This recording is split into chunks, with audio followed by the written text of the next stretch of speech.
প্রথম দিন ১৬ রানে ৩ উইকেট হারিয়ে ব্যাটিংয়ের বিপর্যয়ে পড়ার পর রাওয়ালপিন্ডিতে ৬ উইকেটে ৪৪৮ রানের বড় রান দাঁড় করায় পাকিস্তান। তাতে মূল অবদান ছিল মোহাম্মদ রিজওয়ান ও সৌদি শাকিলের জোড়া সেঞ্চুরি এবং পঞ্চম উইকেটের দুজনের ২৪০ রানের জুটি।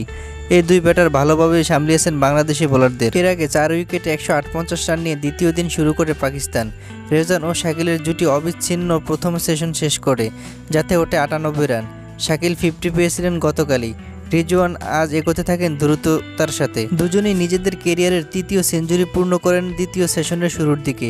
মিরাজকে ড্রাইভ করে ডাবল নিয়ে মাইলফলকে যান শাকিল, আর সাকিবকে মিড উইকেট দিয়ে ৪ মেরে ৩ অঙ্কে যান রিজওয়ান ও শাকিলের জুটিতে সে অর্থে সুযোগ পায়নি বাংলাদেশ।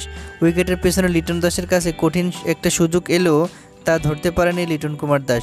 রিজওয়ান শাকিলের পাকিস্তানে এগিয়ে নিয়ে যাচ্ছিল দারুণভাবে। এদিন পাকিস্তান ৬ উইকেটে ৪৪৮ রানের স্কোর করে ইনিংস ঘোষণা করেন পাকিস্তান। শেষ বেলে ব্যাটিংয়ে নেমে ১২ ওভারে বিনা উইকেট পার করেছে বাংলাদেশ। সময়টা সহজ ছিল না মোটেও।